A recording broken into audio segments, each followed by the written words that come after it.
Could be, yeah. All right. So we are live. Hey, hey! Hi. We don't see anything though. Should we be seeing you? Oh, um, We see a screen it that might be says screen. easiest. There we go. Hey. Hey! Awesome. How are you guys? Good. How are Good. you? I am good. This has been an adventure. We've learned how to kind of navigate this whole virtual streaming thing, and it's been fun. Are you in But Hawaii now?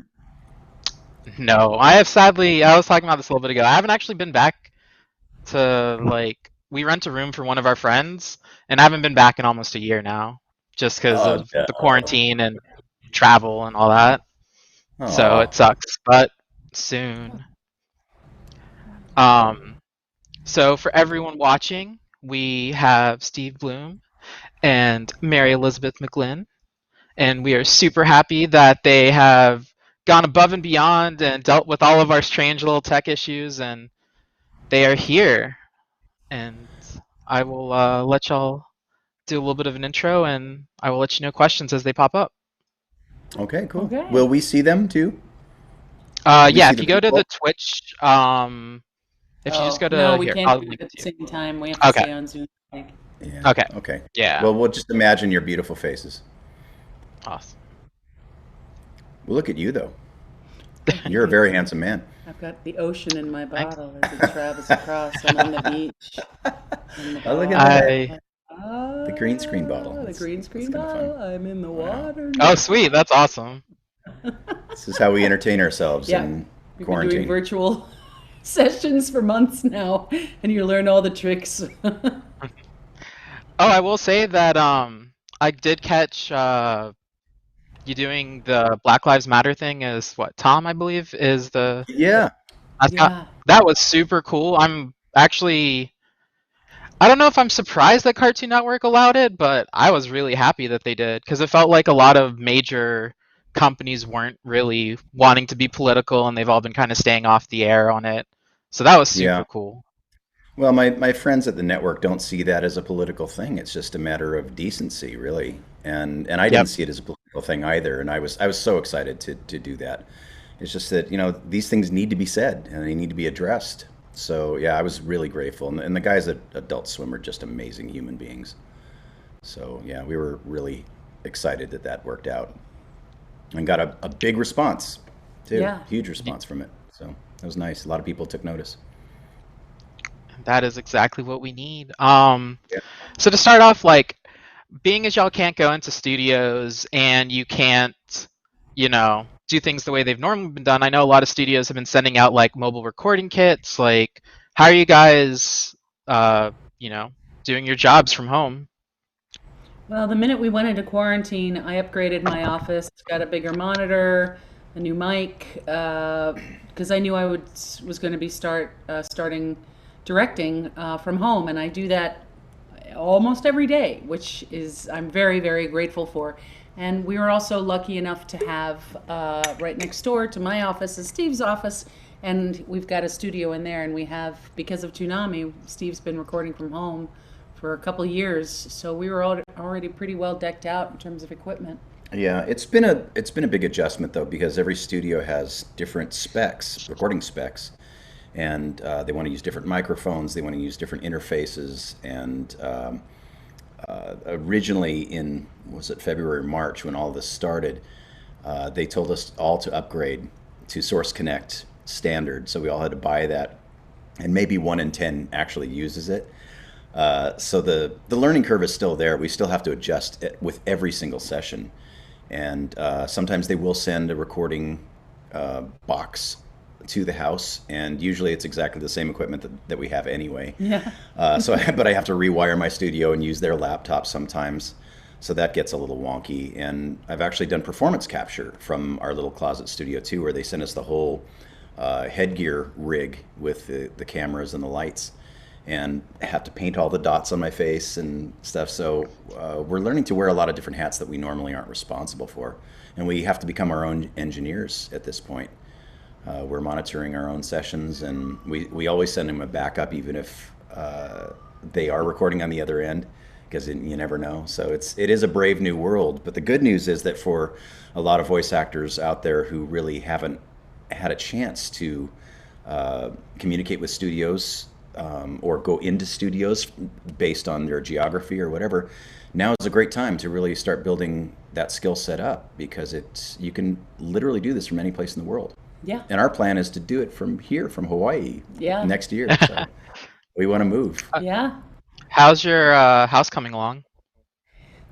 We should be getting the final architectural plans hopefully in the next day or two, and then Wow. apply for permits and get the ball rolling on everything. And Yeah, we're in the third incarnation of that. We bought a piece of property 4 years ago. yeah, 4 years ago, 2016. and we found out after setting up a whole plan for this beautiful home that we couldn't afford to build that one. It's like, oh, it's by the square foot. Got Yeah. it. Covered square foot. And Got it. so we Yeah. kind of went back to square one, put a bid in on another beautiful property that was on the market for like a year and a half with no buyers at all. And 2 days after we put our bid in, and some guy came in with cash and bought it out from under us at full price. Yeah. So we went back to the drawing board and created a whole new design, and we actually have that in the works now. So our plan is to move to Hawaii by Christmas of next year. If we can get it built that If we quickly. can do it that man. quickly, yeah. So yeah, we're hoping. That's Start doing- super awesome. Yeah, we love it there. Yeah. All right, so we got some questions. Okay. So the first one is, in honor of Walt Disney World's birthday on October 1st, what's your favorite memory from the most magical place on Earth? Oh. When they changed the music to Space Mountain, I remember it was just sort of this repetitive ba ba ba ba ba ba ba ba ba ba ba ba ba ba, and after about halfway through the ride, I realized that's what it was going to be. So I just started sort of singing that at the top of my lungs, and my nephew and both my sisters were crying so hard that they couldn't breathe by the end of the ride. So that was really fun. And the corn dogs. The corn dogs are just the greatest things in the world. I love the corn dogs. Yeah, I love getting stuck on the rides. That was always really fun. I got stuck on the Matterhorn and got to take the stairs all the way down. Got stuck on Space Mountain before they turned the lights on, and you get to see how all the sausage is made. That was really fun. I had two other memories that were pretty great too.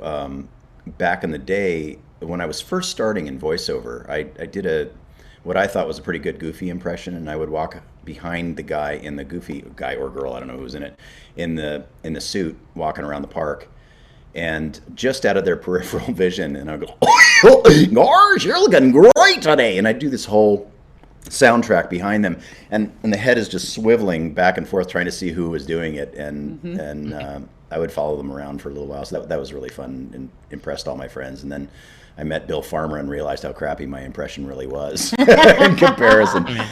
The other really fun memory that I have there, which kids don't do this, but I broke my foot at one point, and no, You do it. We'll do it. We'll do one drinking memory of one drinking memory. Yeah, each. this is Okay. a drinking This is a memory. drinking The drinking memory. Yeah. Okay. So I rented one of these electric wheelchairs, and I was puttering around the park, and I filled up a water bottle with vodka, and I was just chugging it all day long. And I had so much. You could go in the back of all the rides, especially the ones with the big long wait. And if you have an injury like that or you're in a wheelchair, they'll let you go in. And so I got to go on all the rides. But as the day progressed, I got more and more drunk, and I found myself just becoming a terror in this little motorized rascal. Yeah, and I was slamming through. They have these little gates in what was it, the Matterhorn? These little gates that would, they're sort of like saloon doors, and I would go blasting through those things and then turn around and blast back out, and I had so much fun doing that. I didn't really care about going on any of the rides by the end of the day. And I kept that. It was one of those temporary casts, and I kept it thinking, oh, I'm going to go back and do this another day once my foot heals. But I to be in integrity, I just couldn't do it. I never did it again. But that was a really, really fun day. Yeah. Completely different perspective of Disneyland when you're sitting looking at people's butts the whole day long. Yeah, we did a drinking around the world at Epcot Center. I think when we were Oh yeah. there for Star Wars Celebration one Hmm. year before I got on Star Wars weekend. Oh yeah, Star Wars weekends. Hmm. So I went with Steve, and he had to do panels and everything all day. And Larry Furry was just like, and was it Drew and Abby, these amazing people that we've gone to a lot of different conventions with, said, why don't we go to Epcot and we'll go drink around the world? And that was really really fun. We started in England, and there was a set of two couples, and they had rented those rascals, and they were tanked, and they just started off towards I think France was the first stop on that, and we were just like, au revoir, I mean. But by the time we hit Morocco, we were happy, happy, happy. It Yeah. was the happiest place on earth, Yeah. without a doubt. Yeah. That is definitely the way to do it. I was kind of scared to try to drink too much when I was at Disney last, but I think I have to do it now just to see. Yeah, be careful because they do have people with eyes on you everywhere you go there. Yeah, but they know people are doing that. They know And- that people and are doing as that long to as you some don't degree, get yeah. too rowdy, it's just sort of fun. You go to France and get a glass of wine and Oh, some there, cheese yeah. and everything else, and There that's they Yeah. great. expect it. And then you move on to Morocco, and they give you some wackadoo clear liquid. I don't know what it was. Yes. It's probably just Everclear. I don't know. And then moved on. By the time we hit the Frozen ride, we were like, I don't know more. I'm done. We did have one other really great experience. It was a year or two ago, maybe. We went to Disney World, and they set us up with a guide. And Carlos. yeah, and this guy Carlos Durte. I don't know if I'm pronouncing his last name right, but we had him once before during Star Wars weekends, and we made friends with him. He's just a really great guy. And the weekend that we were there was the preview weekend for Galaxy's the Edge. Galaxy's Edge, the Star Wars land, and he really hadn't been there yet. He knew that park inside and out, but he didn't know that area. So we had been there once before, so we took him through that park, and we became his guide. Yeah. And we also bought him a lightsaber where you go and you make your own lightsaber, and he turned into like a 5-year-old. It was so great to be able to give that experience back to someone from Disney who, Yeah. spends every day, all day, sharing their knowledge, and we got to give him a brand new experience after 20 years. I think he had been there. Yep. He hadn't had many new experiences, so it was super fun to be able to gift that to him. And we went to Galaxy's Edge in California with Chris Sonnenberg, who's the executive producer of Tangled. And he had been 2 or 3 times at that point. So he knew all the little secrets and things. So I could tell Carlos so that he could pass that on to the people that he was going to give a tour Yeah. to. I'm sure he got a lot more information after, we went with him. But it was really just amazing to pay something back to someone that had meant so much to us. Yeah, So, but we're big Disney fans and of course Lucasfilm fans, so Yeah. it kind of hit all the buttons. Mr. Toad's Wild Ride scared the pants off me when I was a kid. Scared me. Yeah, made me believe in hell. That was terrible. I know, but it was the train show. I was getting on the train, and all of a sudden you see the light coming towards you, and then you end up in hell. I mean, that's Yeah, scary. it was, and hot. Yeah. Yeah. So people want to know. Sorry to spend so much time on that one question. No, people like it. They want to know if you like Okay. Disneyland or Disney World the most. Can you pick? Well, here's the thing. California Adventure is something unique to Disneyland, and I love California Adventure. I think it's amazing. They've got great food and wine festivals, and they keep expanding what they have there, and it just feels like California. It's a really wonderful thing for people who don't live here to go in and experience. You walk in and Randy Newman is playing "I Love LA," or "You Got a Friend in Me," all the Monsters Inc. and Muppet stuff. So I really love that. But we did the Avatar ride in Yeah. Florida. Kind of blew my brain apart. That was unlike any experience I've ever had in a theme park. And we went at night, which was so beautiful. All the lights and everything else. But that VR ride was nuts. Yeah, I mean Disneyland will always be my first love because I grew up going there as a kid. So their version of it there is a little bit limited in the Magic Kingdom. But we built a whole bunch of new memories there too. So going for Star Wars weekends, when the whole place was transformed, it kind of changed my whole perspective on the place. And when we go there now, that's all I can think about when we go through that land. And all the other lands are so very different from Disneyland in Los Angeles that it feels like a completely different experience. And we always end up going with friends. So that's really the experience that we want whether it's Disneyland or anywhere else, if we're hanging out with a bunch of people that we really love and are excited to be there, it doesn't matter where we are. Yeah, love Disney. For The sure. And corn I really hope dogs, that corn dogs, the corn dogs. corn dogs, man. Oh, best in the world. Um, all right, so I got a question for you, Mary. What was the main takeaway for you playing the Major? Ghost in the Shell was such a major inspiration for me to become a software engineer. Oh, cool. Wow, that's amazing. I love that you chose. Who's the person that It's Tor Tor and Tech Corner. Tor? I'll just call you Tor. I love that you took the tech aspect out of the show and ran with it. I took the personal strength aspect of the show and ran with that. To play the Major was something sort of amazing because poor Steve knows this story. I'd been playing a lot of battered women and victims. I was like rescued by Chuck Norris and all, who was it, Angela Lansbury. I was just playing battered women. So to finally get a chance to play someone who was that strong, I sort of felt like I finally found my strength. And I probably should have had you with me, Tor, because I didn't understand most of what I was saying, not to disappoint you, but it was a real exercise in acting to try and deliver a lot of the technological lingo in a way that made it seem like I knew what I was talking about. My brain pan was limited to present day technology, and the cyberization of human bodies was a bit beyond my scope of expertise at the time. So I learned a lot about it through the series, both the old one and the one that we just did as well. So I pulled it off. So with for your both of acting. you, so for both of you with like when you're creating a character, is it a similar process like where you research the world and the genre? Do you then watch like the original source material or read, like in the case of anime, do you read the manga? For American stuff, do you read the comics? Like how's like a little bit of insight into that? Do you want to start with that because you have the director's approach too? well, as a director, like when I was first offered Naruto, I said okay, and I think they were 20 episodes in or 22 episodes in at that point.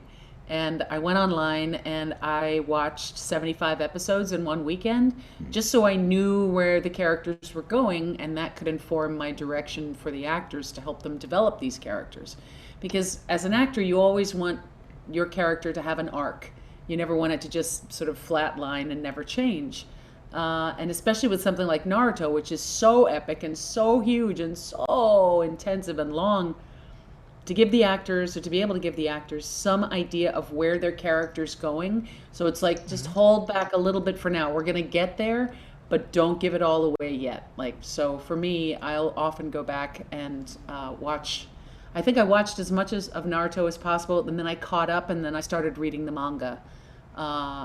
So I was sort of ahead of the game. I knew what was going to happen to all the characters before we even got into Shippuden. So it was amazing. I think doing as much homework as possible is a good thing, but sometimes you don't have that luxury. Sometimes like you've got an audition that's due in 3 hours, get it in, or half an hour, or Yeah, for anime shows, from the acting perspective, we have no time at all to prepare.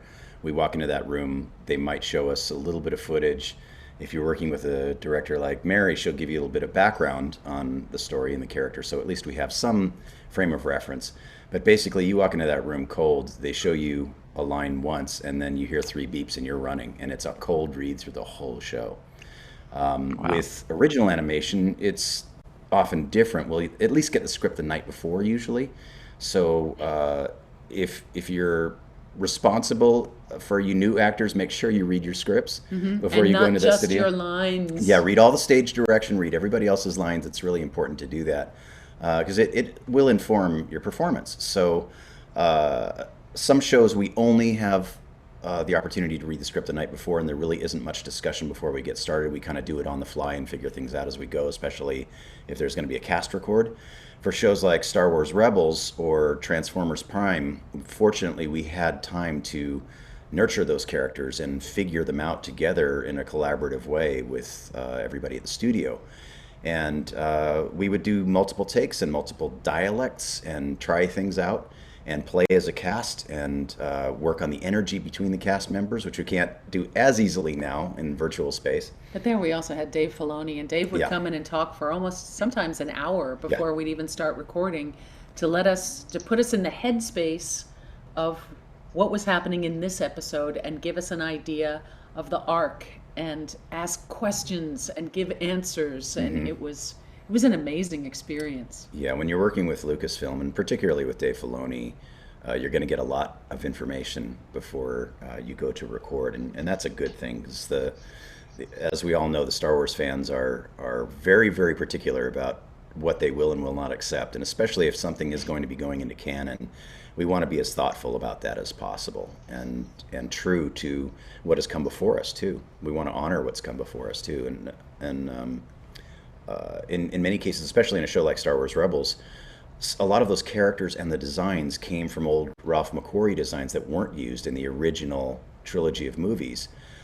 So we were bringing them to life for the first time in this part of the universe, and they were going immediately into canon. So as a Star Wars fan, we wanted to make sure we got that right, so that it felt good to us, and it felt like it integrated really well with everything that had come before. So, but that's really, really rare, honestly. We don't have that luxury on most shows. Yeah. Did you hear they're going to be doing I think they're trying to greenlight a live action Rebels? No. Yeah. Oh, man. I want to do the voice. I want to do it. Why don't they put you in all the suit and you could be the... I'll do Yeah, said. you could. it. I'll walk around. Yeah. It's so funny. They're just like, I wonder who we should cast. And I was like, everybody in that cast looks... I think their characters were Just like their designed characters, yeah. around how Tia and Freddie and Vanessa and Taylor Yeah. and you... And how I smell. And how you smell. Well, it's 2020. Nobody cares about smell anymore. Yeah. As long as you two are okay with it, yep, that is. Yeah, we don't care. So kind of in the same line, just like listening to you, Steve, someone asked, like, what motivated you to host seminars on basically teaching beginners about voice acting and people who are aspiring to be a voice actor? Like, I guess maybe some of the inferences is like you're essentially training your competition going forward, or is it just like what motivates you? That's a way of looking at it, but fortunately, in our community, in the voiceover community, we're very generous, and we believe in abundance for the most part. We don't function from a scarcity mindset, where if you get that job, it's taking something away from me. You get that job because you were supposed to get that job. Period. And there are so many things that we're not right for, so why not pass that information on? But the reason that I started teaching was really, I was sort of forced into it by the people that I work with. I have a team that helps me to manage my business just as a voice actor, and they were bugging me for years to start teaching, because at every convention, in every panel, it would become a teaching moment at some point. And at every signing too, people would come up to my table, and the very first thing most people will say is, how do I get into voice acting? People tell me I have a good voice, or they just want to try it out, or they're curious about how it works. So I did a little bit of research, and I saw that there was this niche that really was unfulfilled, and that was an affordable access point for people to learn about voiceover, for people who can do this from anywhere in the world. There are a lot of voiceover teachers out there. Most of the ones online do not do voiceover as a career. They might have some acting training, they might have other forms of performance training, but they're not voice actors. Or they are trained in maybe industrials or commercials or something like that. But in terms of animation, video games, to find people who do this every day and have been doing it for decades is a very rare thing. There are a handful of us that do that and teach online. And a lot of these courses are really, really expensive. So it had become one of my pet peeves to hear stories of people who were interested in getting into voiceover, and they signed up with somebody, spent thousands of dollars, and they really got no useful information because the people they were learning from didn't do it professionally. So I had to deconstruct 30 years of doing this work and build a course that had all of the nuts and bolts, but most importantly, the fundamentals of how to build confidence and feel good in your own skin, and be creative, and to find your purpose as a human being. We're all creative beings. And so that's the foundation of my class. We start with all of that stuff before we even talk about cold reading and microphone technique and warm up exercises. We talk about how to have fun doing this and how to tap into your own creativity and really enjoy your life more, whether you go into voiceover full time or not. And it really became voiceover was the vehicle for doing that. So we didn't know if anybody would be interested, and almost 2 years later now, we're still going. You can find us at bloomvoxstudios.com, spelled with my last name Blum Vox, and we're bringing in people who I've admired for my whole career and my whole life. Other voice actors, we've had amazing voice talent in. We've had incredible directors. We've had casting directors. We just had LeVar Burton in a couple of weeks ago. It's amazing. So I'm bringing in people now who know more than I do about their end of the business, because I feel like I'm kind of tapped out as far as what I can teach in a curriculum-based thing. And now we're just bringing in the funniest, most amazing, incredible people in the industry who I just want to spend time with and learn more about. So I spend 5 days usually researching each one of these people. So it's as much an education for me as it is everybody else. I'm always learning. All of us are. So It's also about finding your voice. I mean, I think That's- that's what's finding your authentic, neutral voice so that you don't, and with confidence, and to be able to speak confidently is very important now, especially in an age of bullying and such. It's nice to be able to stand your ground vocally and just say, this is who I am, and speak your truth with your authentic voice. yeah, well, that became one of the underlying principles for us, and we found that a lot of people, whether they made up these things about themselves that they aren't good enough, or they don't like the sound of their own voice, or they're just not a good communicator, or they can't do voices, whatever those negative voices are in their head, somebody probably said that to them at some point in their life, either friends or family or peers, bullies, which I was bullied a lot. And so we really work hard on giving people tools to stop listening to those voices. Be aware that they're there, but also be aware that you are a unique individual and you are the only one on the planet with your voice and your capabilities. So why not explore that, whether you're going to go into voiceover or not? And like Mary was saying, one of the greatest ways to do that is to express yourself, express your feelings. Don't let somebody else tell you how to live your life. So that was a wonderful byproduct of all this, and our students are really flourishing because of that, I think. Yeah, it builds confidence, which is a wonderful Yeah. thing to have. You know, be brave. Show me how big your brave is. It's a Yeah. beautiful thing. Yeah. So you guys, both of you, are extremely just talented, and you guys have so many. I said both of you are very talented. Both of you have so many accolades. At what point did you guys feel confident enough to start being able to teach people? And like a lot of people, a lot of congoers have talents, they have abilities, but they are scared to host a panel. They're scared to share their passions with other people because they never feel like they're good enough. At what point did you feel like this is my voice? This is something I can impart and teach people? I find it every day. I mean, it continues to develop. But I think the more I directed, the more comfortable I was. People just asked me, "Will you come and teach my workshop, or will you be a guest on my workshop?" And I love doing it. I absolutely love doing it. I'm doing another one for Voice Actors Network, I think, next month, and it's really fun. We do character building and everything else, but it took a long time. It's hard to find that confidence in yourself to say, no, what I have to say actually is unique, and it's kind of like photography in a way. Like both of us could be standing right here on this beach, and each of us have a camera, and we would take completely different pictures because our eyes are different. We have different ways of viewing the world. So everybody has their own unique way of viewing the world, and the more we see other people's ways of viewing the world, the more it will enhance and change and modify our own. So if you've got something to say it. You know, if you've got a panel that you want to do it. I mean, what's the worst that could happen? If anything, you're getting out there and what I think is really wonderful, and what we talk about a lot in our master classes that we do at cons, is being brave enough to fail. Like being brave enough to just go out there and screw the whole thing up and have no one show up, which I've had at cons, and just be like, well, okay, That's fine. So what do I learn from this? What do I take away from this? Then one person will walk in and you'll just have a one-on-one conversation. You might make a friend. You might learn something. Get out there and fail. You learn so much from it. But I think a lot of people also, especially when they're starting out, think that their opinion doesn't matter. They might not have as much experience as other people. But the thing that I've found over the years, and especially going to cons, is that when you have a conversation with somebody whose life you affected without even intentionally doing that, it changes your whole perspective on the world. And yes, we have a farther reach because we do shows and we do games and all that stuff. I was just talking about this the other night with some military folks who are stranded in England right now. Yeah.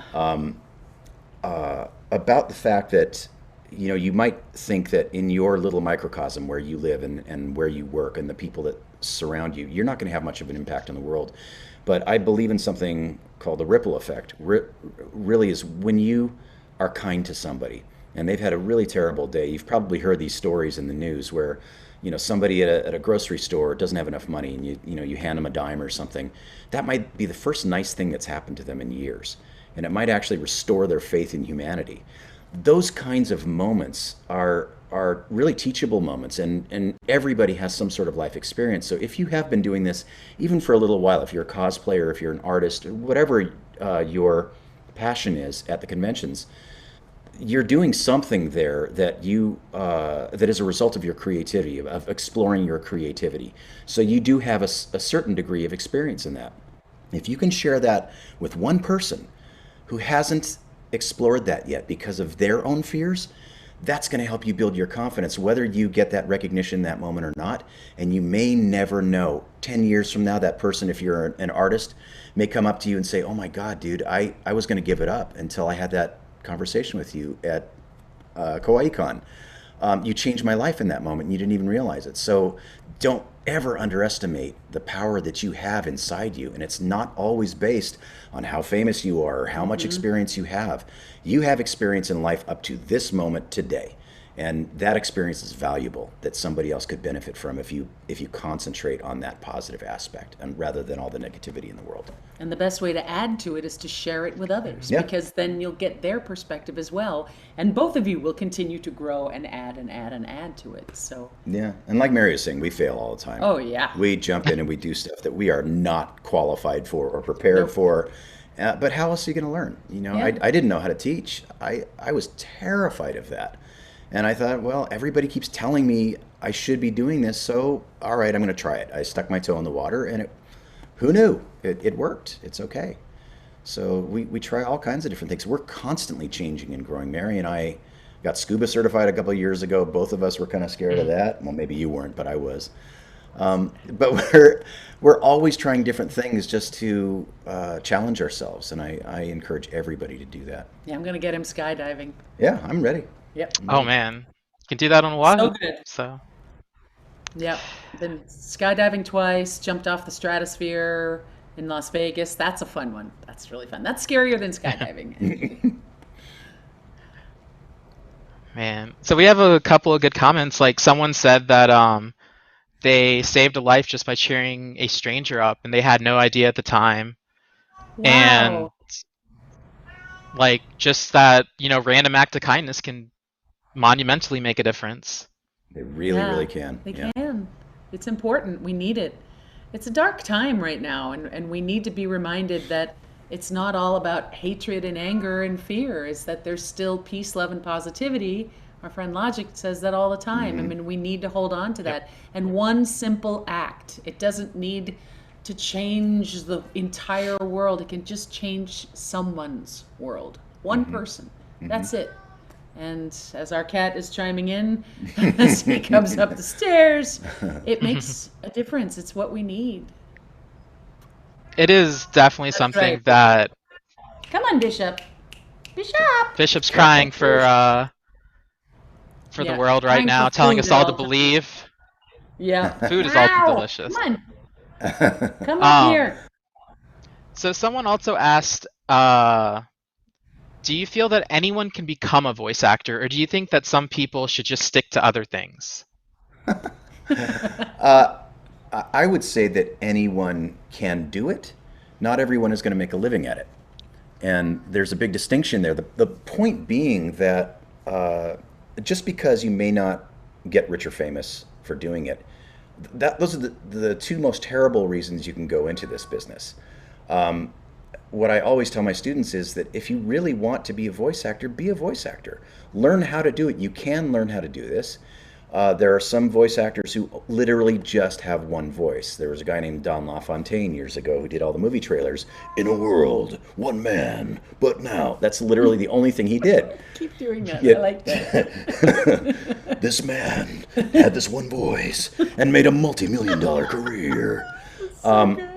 It's really good. Thank you. Yeah. Will you hire me? Sure. You're hired. There you But go.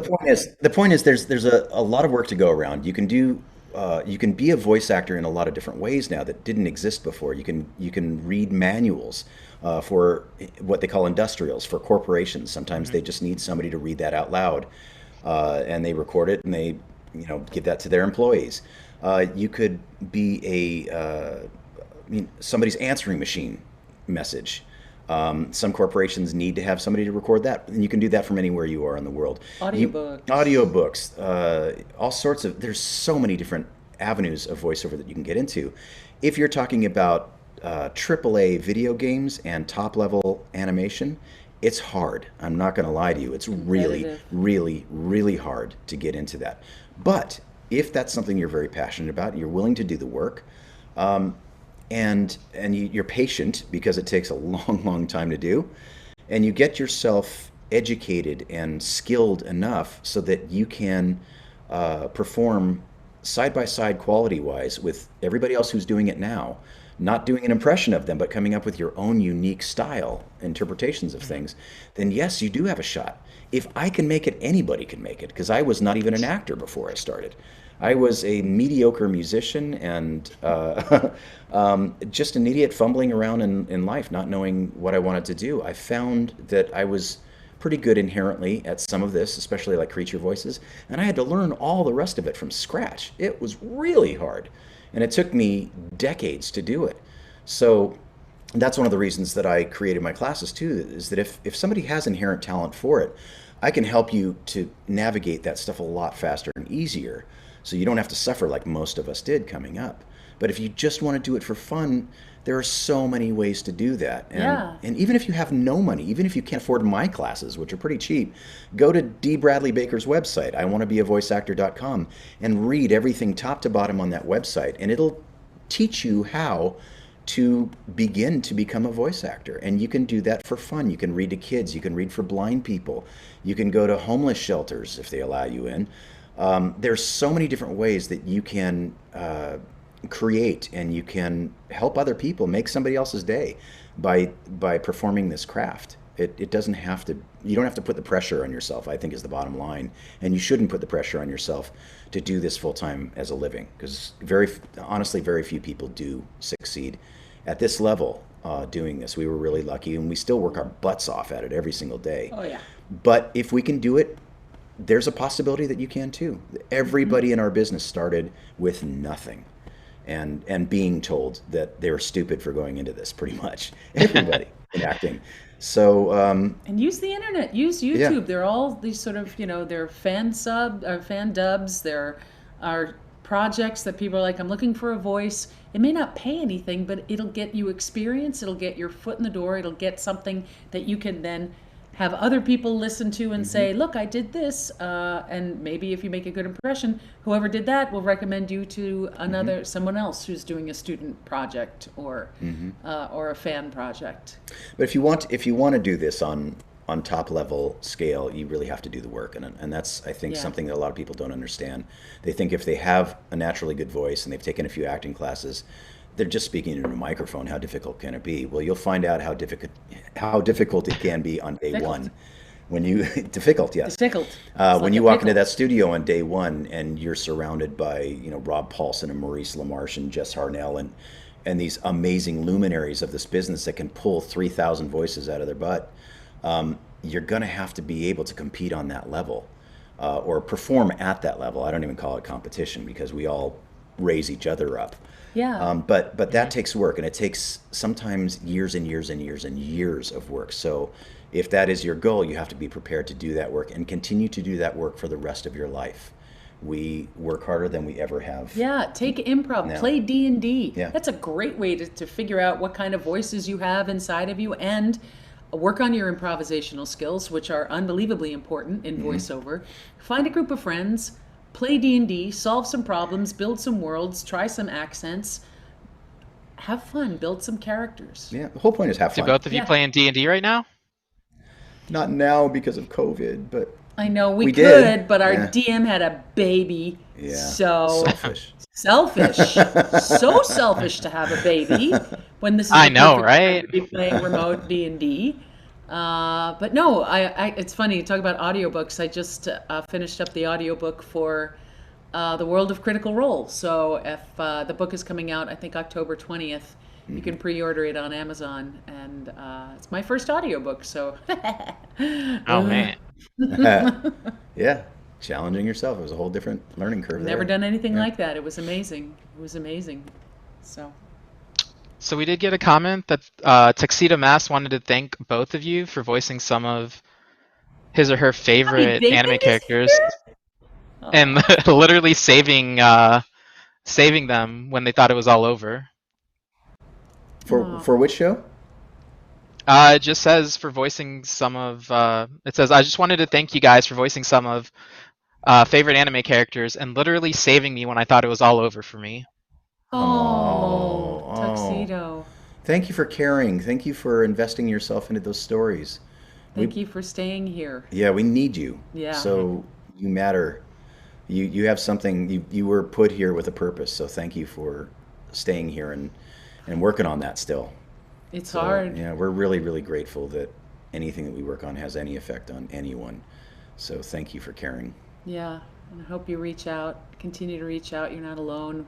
Yeah. We're all going through such an unbelievably stressful time. It's really, really hard. It's emotionally, psychologically draining.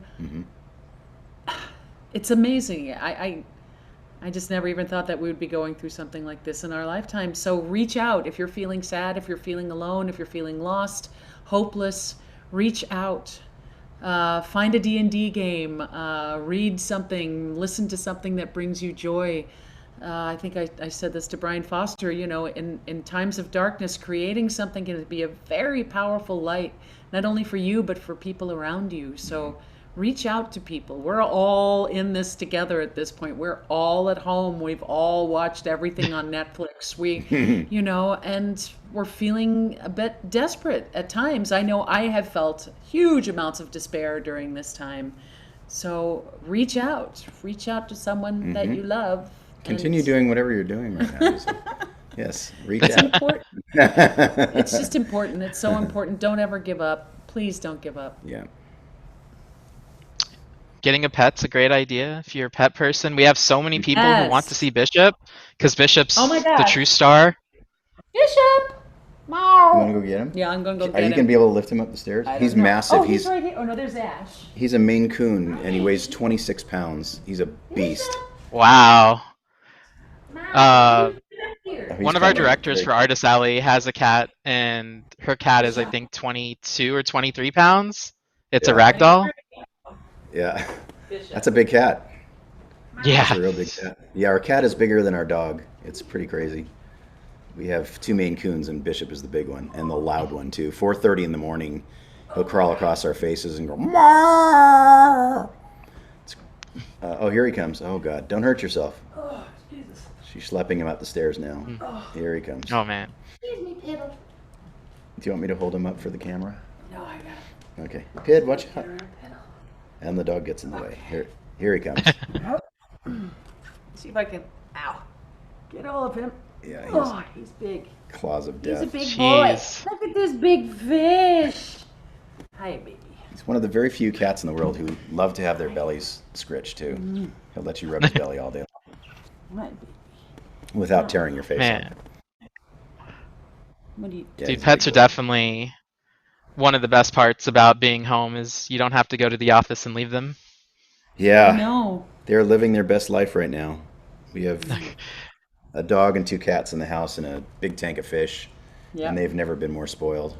Okay, we're going down. They're like, this is Oh, great. Mom and Dad stay home all the time for us, and I don't know what's feed going on, us but this is the best. Give us food.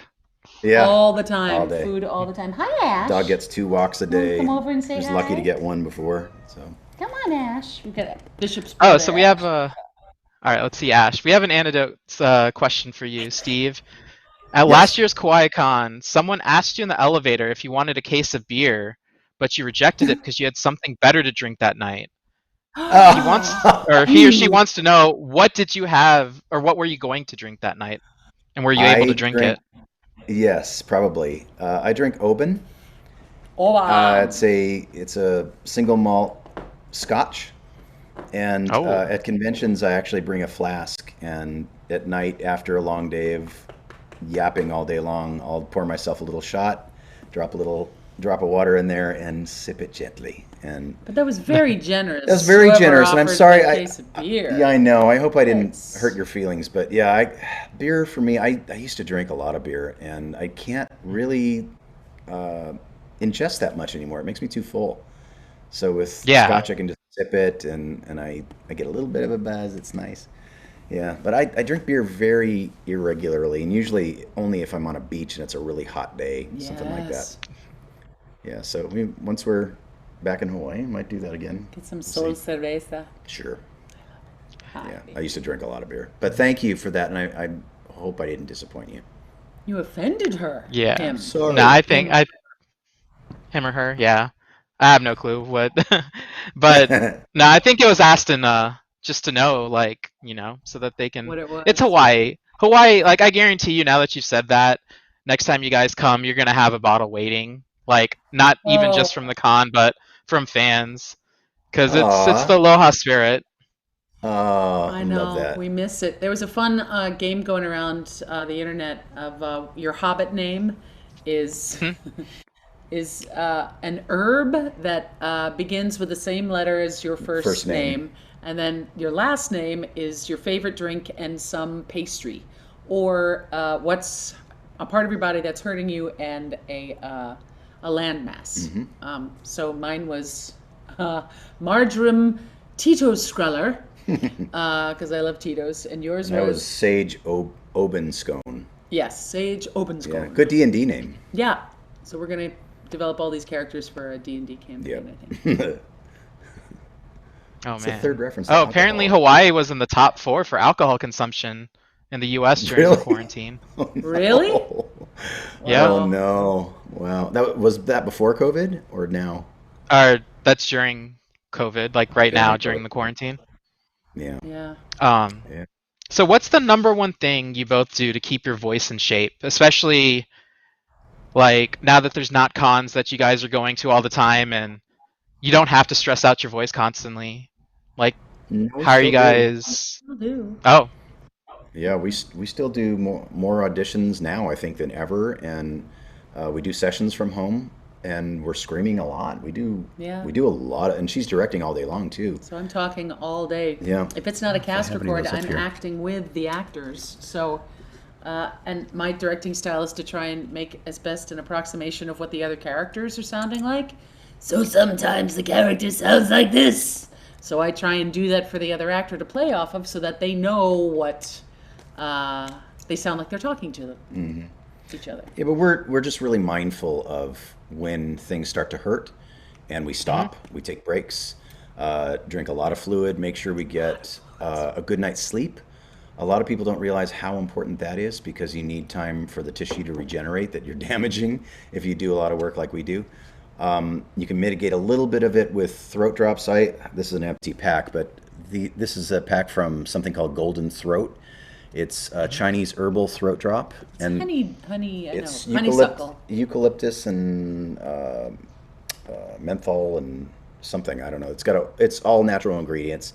Is created by a Chinese doctor, so it's like Chinese herbal medicine, and those feel in China, but they feel really good. They help to soothe the throat. We also recommend that you don't drink anything with dairy. Don't eat sugar. Don't drink Okay. soda when you're working Coffee. or coffee. Anything that will dry you out or cause excessive mucus. But pineapples and potato chips are especially good to keep everything lubricated. And green apples. And green Oh, apples. Yeah. Yeah. Yeah. okay. But for Hawaii, pineapples and potato chips, you guys Yeah. got it going on. You got plenty of that going there. Yeah. So So I know like a but lot of the like when the strike was going on for just fair conditions for voice actors, one of the things mhm. was about protecting the voice actor's voice because they would have them sitting there, you know, screaming for 5 hours straight, possibly doing like irreparable damage. So now that it's you guys are at home and like are you able to monitor voice actors to make sure they're not doing too many auditions and stressing themselves out? Like are you able to somehow remind them that they have to take care of themselves, or is everyone pretty good about it on their own now? I'm very mindful as a director of the actors. If they have to scream a lot, I'll say, "Do you want?" I'll ask them, "Do you want to save this big scream for the end? Do you want to save all these efforts and all the action sounds that we need from a given situation to the end of the episode?" Even though I like to do them while we're recording because it really cements them in that moment of what is happening action-wise. But I'm very, very mindful. I will always ask an actor if they want to do things at the end. And even when we get there, I say to the producer, okay, you're going to get two. So before, actually, just give us an idea of exactly what you want. Have them do one, and then we'll tweak it from there. Because especially with the smoke that was here, the fires that we've Oh yeah. experienced over the last month, it's been really bad, and it has affected everybody's voices. So we have to take care of our talent. We've got to take care of, as a director, I have to take care of the talent. Because otherwise it's just as bad as being shut down again. They won't be able to work. And that's not fair to them, not fair to the production. So very mindful of their needs. Yeah, and recording from home is a different beast than what we're used to. And it took a little while for some of the directors to remember these protocols. And we would get on a roll, especially if it was just one-on-one rather than a cast record. We'd get on a roll and we'd be going for a couple hours, and I would just have to say, guys, I need to take a 5 here because I'm feeling it. And 9 times out of 10, they'll just go, "Oh my God, oh, I'm so sorry. Yeah, please, let's do this, and then please remind me at any moment." And now, most of them will every hour they'll say, "All right, we need to take a break." And by union rules, you're supposed to get a break every hour. Yeah. I worry about the people who are doing non-union stuff because they don't have to adhere to any of those rules. So, if you are doing non-union work from home, make sure that you take breaks when you really need to, and you'll know when you need to because it starts hurting. Yeah. Or your voice starts sounding thrashed. And if you blow that out, you won't be any good to them for the rest of the session either. So you're actually doing them a favor by practicing a little self-care. Yeah. So there are a few aspiring voice actors that seem to be in chat. One of the things that you just brought up that seems like a really good point is like stuff like oh my god, I forgot the name of the company, but they go to anime cons and they do open auditions and it's all non-union. Oh, Bang Zoom? Bang Zoom, that's it. Yep. I was thinking Zoom and I was like, Zoom doesn't sound right. Mhm. But like, would you recommend a lot of these aspiring voice actors not to bypass doing non-union work, and or do you think No. that if that's a step in the industry, they should try to take it? If they're not in the union, absolutely take non-union work. I hope Yep. that's not too controversial, but if you're not in the union, I know you want to get in the union, but the best way to get in the union is to do non-union work because one, you're building up your own characters, you're building up your own abilities, you're getting more comfortable behind the mic, and the more confidence you have, the better a voice actor you are. I started out doing non-union anime. Everybody did. Everybody did, and Yeah. a lot of the times because you don't have to be union to direct it. A lot of union directors direct, they try not to, but sometimes we direct non-union stuff. And if I hear an actor that is not in the union, I'm going to sort of focus in on them and say, hey, you should really continue to do this. And at some point, somebody's going to Taft-Hartley you and get you into the union. But 100%, you can't, it's a double-edged sword. You can't work if you're not in the union, but you can't get in the union if you don't work. So it's, Well, yeah, and virtually everyone started non-union unless they got super lucky. And I always recommend to my students that they shouldn't even consider joining the union until they book a union gig. It makes no sense. You spend a lot of money on a union membership, and once you sign that contract, once you are a union member, their rule one is that you don't work on non-union stuff. So that will keep you from working on all the other stuff that you could build yourself some experience with. So do everything that you can find until you get to that point where you book a really good union gig and you're ready to make that jump. Or Yeah. you have an agent, or your demo reel is real solid. You've signed with an agency, and you're bona fide ready to become a union member. Don't do it before then. There's no reason to.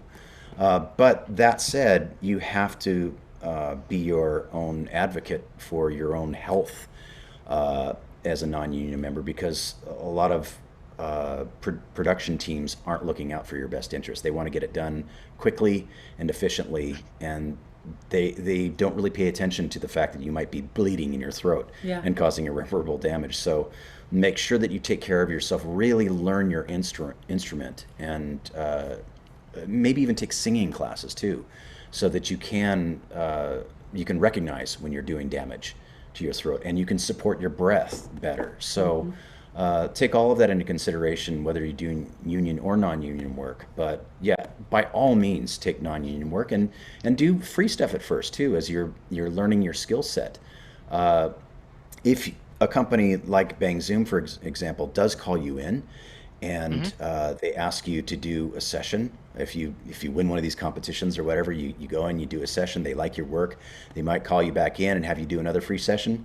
Never, ever, ever do more than 3 free sessions if that same company is calling you back, because that means that you're good enough to be in their productions. They're making money on you, and you should get paid. So don't let them take advantage of you. That's the only other caveat I'd like to offer you guys. So we're kind of running out of time, so I have a few questions for you. So we did get a follow-up from protagonist 96797, who was the one who offered you the beer. He Ah, says, or nice. she says, that they weren't upset about the reject and that they just had so much alcohol in their room and they thought to give you something for the Aloha spirit. Oh, that's Hmm. I wonderful. appreciate that. Thank you. Mahalo. Oh. Yeah, or as Cree Um, Summer would say, mahala. um, we got a quick question for Steve about Mortal Kombat 10. Did Yes. you have any familiarity with what kind of character Bo Rai Chow was, or did you find out when they handed you the script? And I how didn't was it for find you at the end of the day? Hmm? Bo Raicho was an afterthought. I think I was there for Sub Zero and something else, a Reptile or something, I think. And Bo Raicho was something they just threw at me in the studio, and all they said was that he was a drunken master, and put some kind of dialect on him. And for me, that was super fun. I generally don't take those kinds of roles. If there is a very specific ethnic background for the character, because I want someone of that ethnicity to book that character. But in that case, they just needed to get done. He didn't have a whole lot of lines, and I was there for something else. They threw it to me, and it was really fun to play him. I love Bo Raicho. He would have Um, taken that whole case of beer and drank it right there in the Yeah. elevator. So we have a minute. So I wanted to basically say mahalo. Thank you so much for joining us on this. Someone said that they're so happy that you both did this panel, and Oh, Oh, we're so good. happy to be here. the We'd rather people be are like, I here. had fun time, and yeah. Are Good. most people tuning in from Hawaii or just all over the place? It's mostly Hawaii. We're definitely targeting just like we're trying to give locals a chance to kind of chat together and have fun and you know Yeah. get a little bit of con in this year.